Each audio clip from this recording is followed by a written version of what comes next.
శ్రీలంకలో వరదలు వచ్చి 153 మంది మృతి చెందారు. 191 మంది గల్లంతయ్యారట. చాలా భారీగా వచ్చింది తుఫాను. మన వైపు కూడా దూసుకొస్తుంది అని చెప్తున్నారు. మత్స్యకారులు వేటకి వెళ్ళకండి, చాలా ప్రమాదంగా ఉంది తుఫాను, హెచ్చరికలన్నీ చాలా చిన్నగా మాత్రం తీసుకోమాకండి. అయితే శ్రీలంకకు కూడా మన యాత్రికులు 10 మంది వెళ్ళి చిక్కుకుపోయారట. నేను కూడా ఈ నెలలోనే శ్రీలంక ట్రిప్ వెళ్దామని చెప్పి అనుకున్నాము.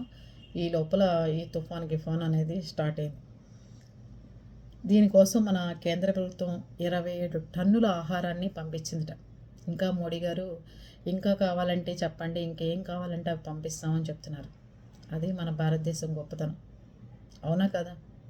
ఎక్కడ ప్రాంతాల్లో వరదలు వచ్చినా ఏమొచ్చినా, మొన్న మనం పాకిస్తాన్కే పంపించాం.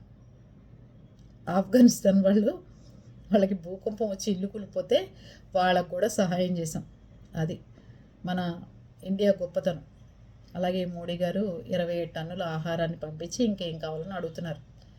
తుఫాను మన వైపు కూడా ఉధృతంగా వస్తుంది అంటుంది కాబట్టి ఏ జిల్లాల వాళ్ళకో వాళ్ళు జాగ్రత్తలు తీసుకుని సేఫ్ ప్లేస్లో ఉండే విధంగా ఉండండి. అధికారులని ఇబ్బంది పెట్టే విధంగా కాకుండా మీరు ఇంట్లో ఇళ్ళ పట్టున ఉండండి. అధికారులు మిమ్మల్ని ఎక్కడెక్కడ ఇరుక్కుపోతే తీసుకొచ్చి మళ్ళీ ఇంట్లో ఉన్న వాళ్ళని కాపాడి, బయట ఉన్న వాళ్ళని కాపాడి, పోలీసు, రవాణా శాఖ, రెవెన్యూ డిపార్ట్మెంట్లు, ఇంకా చాలా చాలా విద్యుత్ స్తంభాలు పడిపోతాయి, విద్యుత్ శాఖ వాళ్ళు కానీ, ఇంతమంది మున్సిపాలిటీ, ఎంతోమంది మంత్రులు, ముఖ్యమంత్రులు అందరూ కూర్చుంటే కానీ ఈ తుఫాన్ని బయటపడలేము.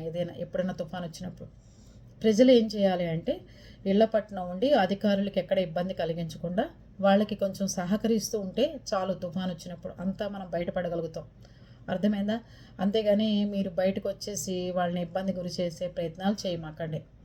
శ్రీలంకలో అంత పెద్ద ప్రమాదం జరిగింది. 191 మంది గల్లంతయ్యారు, 153 మంది లెక్కల్లో చనిపోయారని చెప్తున్నారు. అది పరిస్థితి. ఓకేనా?